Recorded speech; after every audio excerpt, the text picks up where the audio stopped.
পাৰিবাৰিক অশান্তি, মানসিক কষ্টৰ পৰা পৰিত্ৰাণ পোৱা জীৱনৰ সহজ উপায়।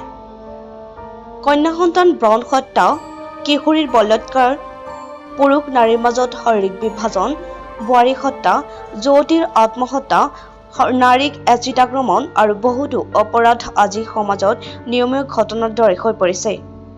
অলপ দিনৰ আগতে প্ৰেয়সীক নিচুকা অস্ত্ৰৰে কাটি ৩৫টা টুকুৰা কৰা ঘটনা কিমান যে নিন্দনীয়। মানুহে মানসিকতাৰ ভাল দিশবোৰ পৰিহাৰ কৰি এখন উগ্ৰবাদী সমাজ গঠনত উঠি পৰি লাগিছে।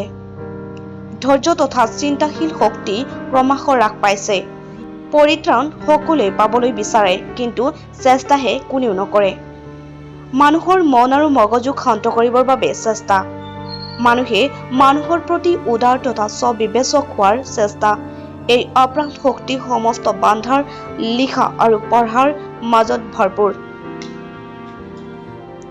আপোনাৰ মনৰ মাজত চলি থকা উত্থান পতন আৰু আগ্ৰহতাবোৰক আপুনি প্ৰতিটো পৃষ্ঠাত সন্নিৱিষ্ট কৰক। আপোনাৰ মনটো পাতল লাগিব।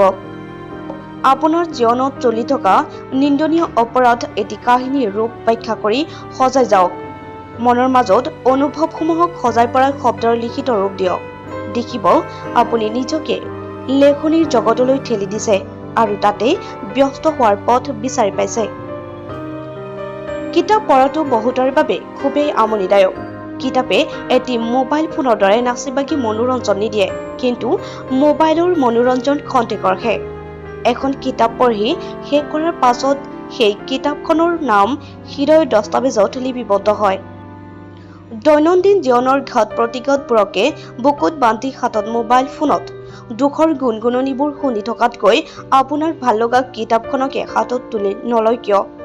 এই ক্ষেত্ৰত আপোনাক আপোনাৰ যন্ত্ৰণাৰ পৰা পৃথক কৰিবলৈ গানতকৈ শব্দৰ শক্তি বেছি হ'ব। পাৰিপাৰ্শ্বিকতাৰে ভৰা এটি পৰিৱেশ, এটি ভাল মন আৰু এটি সুস্থ শৰীৰে সেই এটি সুস্থ জীৱনৰ পৰিচালনা কৰে, আমাৰ ভৱিষ্যত নিৰ্ধাৰণ কৰে।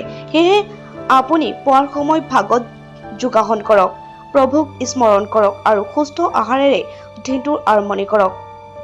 এইদৰে সকলো অপৰাধ, নিন্দনীয় কাৰ্যৰ সৈতে লিপিবদ্ধ হোৱা মন মগজুক ক্ৰমাৎ শান্ত কৰি এটি ভাল দিনৰ বাবে ভাল সমাজৰ পৰিচালনা কৰোৱা হওক। কাৰণ এখন ভাল সমাজেহে এখন ভাল ৰাষ্ট্ৰ নিৰ্মাণত অৰিহণা যোগাব।